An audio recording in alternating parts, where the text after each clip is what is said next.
You're listening to World of Empowerment Radio, your station for practical spirituality in a changing world. And here are your hosts, Aingeal Rose and Ahonu.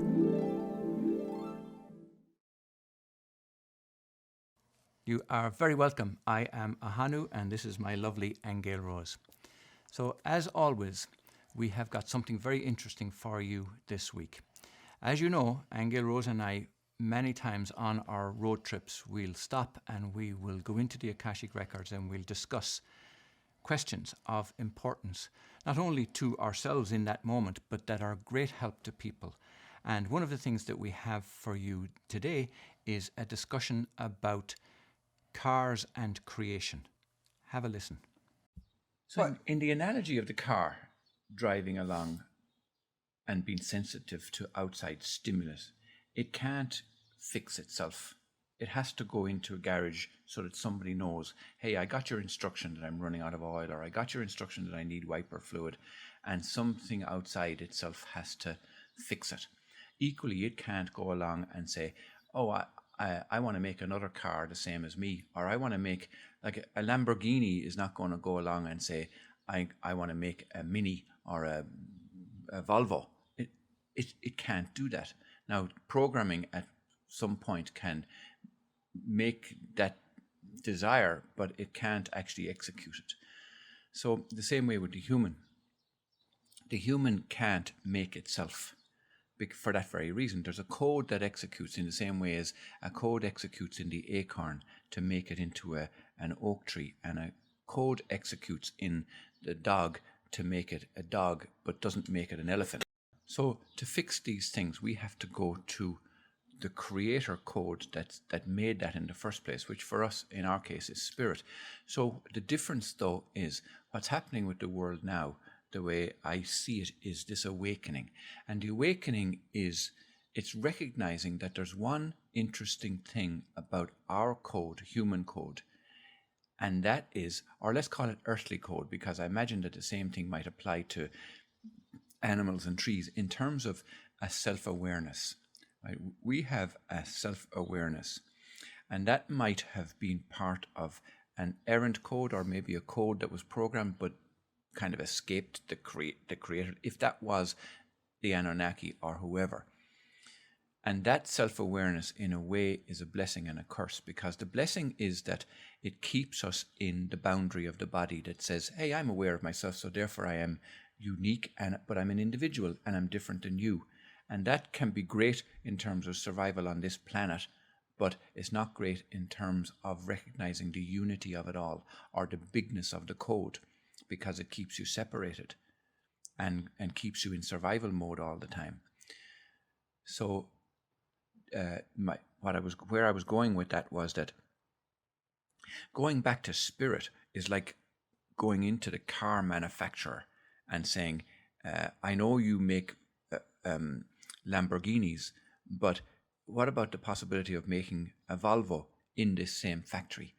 And they would have to go and retool and rejig the code and rejig the robots and rejig everything, and get new designers and new fabricators, and everything would have to change in order to make Volvos in a Lamborghini factory. In the same way as if you wanted to make an acorn turn into an apple tree, you'd have to go back to the creator code and rejig the whole thing.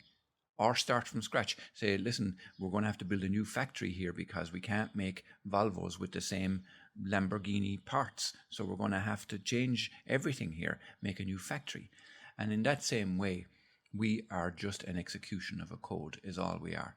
And there's nothing we can do about it unless we go back to the factory level, to the owner level, to the God level, to the creator level, to the spirit level, and say, we got to change this. We got to rejig the code here. We got to recreate the code. We got to rewrite the code. Or the code's fine, but we need to make some corrections here. Like, for example, that trauma that I had as a child, or that trauma that I had when I was living with this man, this woman, or this trauma that I had in school, or this sexual predator that blah, blah, blah. You have to go back to the code to rewrite that. Otherwise, it'll continue to execute. And there's nothing you can do about it. And I think that's what forgiveness does up to a point. And that's the connection with self-awareness.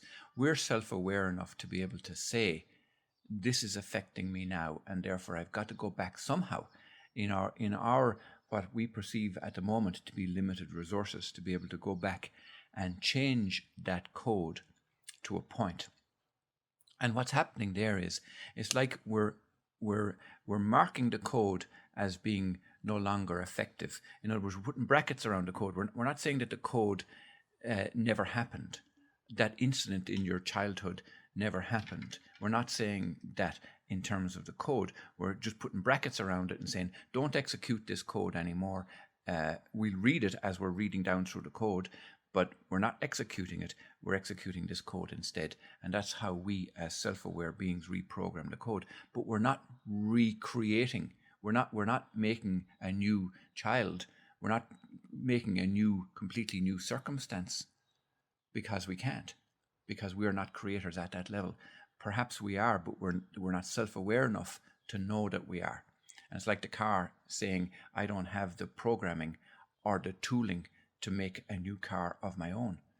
So this is why when you talk about sperm, for example, or the egg in a woman, it's already coming pre-programmed to make new humans, same as the acorn makes a new oak tree.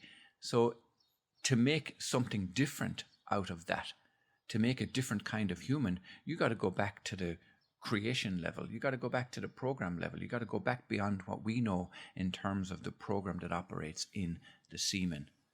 And in order to do that, I think it's like, not only now are we saying that we've got to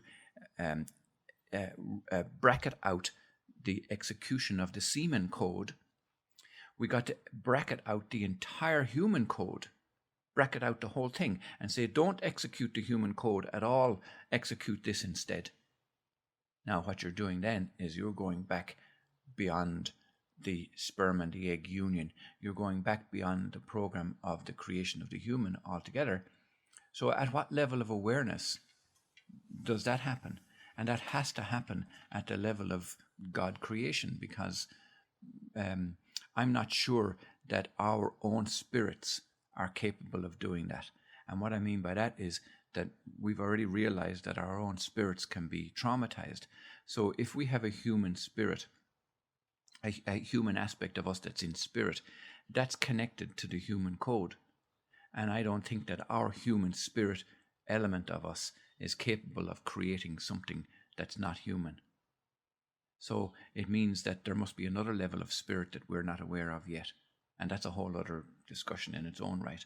So that's something we could go into at some point in time. Thank you for listening. And as always, please subscribe down below and leave your comments and questions, and we'll get back to you. You have been listening to Aingeal Rose and Ahonu on World of Empowerment Radio, your station for practical spirituality in a changing world.